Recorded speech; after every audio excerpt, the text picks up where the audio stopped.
మన ప్రవర్తన, మన ఆలోచన విధానాలు ఇవన్నీ ఇవ్వాలంటే వికాసవంతంగా కావాలా. ఏం కావాలా? వికాసవంతంగా కావాలా. అంటే మనం ఏం చేయాలంటే ప్రతి ఒక్కరు కూడా అన్నిటికీ మూలం ఒకటే. అన్నిటికీ మూలము ఏమి అంటే చదువు. సరేనా? చదువు. ఒకప్పుడు చదువు లేని పరిస్థితుల్లో మన పెద్దలంతా ఏమైపోయినారంటే వెట్టి చాకరీ చేశారు. ఇప్పుడు మనకి చదువు ఉంది. ప్రపంచం ఎట్లా పరిగెత్తుతుందంటే ఇప్పుడు ఈరోజు బుల్లెట్ ట్రైన్ లో పరిగెత్తుంది. ఏంట్లో పోతుందిరా? బుల్లెట్ ట్రైన్ లో పోతుంది. గంటకి 400 కిలోమీటర్లు. సరేనా? గంటకి 400 కిలోమీటర్లు. ఎక్కడ స్టార్ట్ అయినాము? చిన్న ఎద్దుల బండితో స్టార్ట్ అయినాము. అట్లే అంటే ఎట్లా మనిషి అభివృద్ధి చెందినాడు, టెక్నాలజీ అనేది అభివృద్ధి చెందింది, మనం కూడా అభివృద్ధి చెందాల. సరేనా? మన ఆలోచనలు, మన చదువు చదువుకున్నాం అనుకో ఖచ్చితంగా అనమాట. విన్నాలి మీరు అంత బాగా. సరేనా?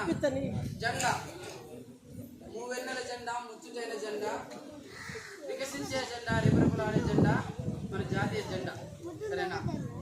ఆ జెండా ఎలాగైతే గాలికి రెపరెపలాడుతుందో అలాగే మనం ఏం చేయాలంటే భారతదేశంలో మనం కూడా మన ఐడెంటిటీ అట్లా రెపరెపలాడాలన్నమాట.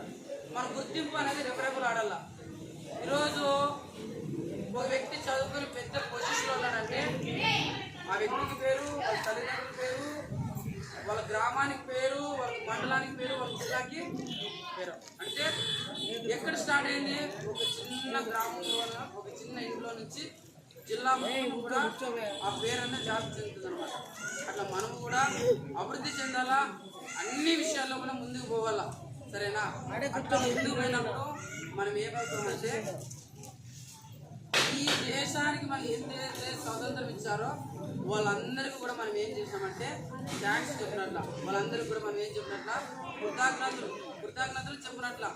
మీరు కష్టపడి మాకు స్వాతంత్రం ఇచ్చాడు, ఆ స్వాతంత్రం వల్ల మేము దేశ పౌరులుగా నిలబడి ఈ దేశానికి సేవలు అందిస్తున్నాము అని. సరేనా?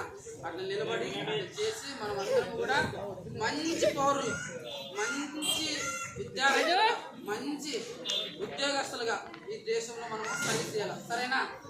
సరే, థ్యాంక్ యూ.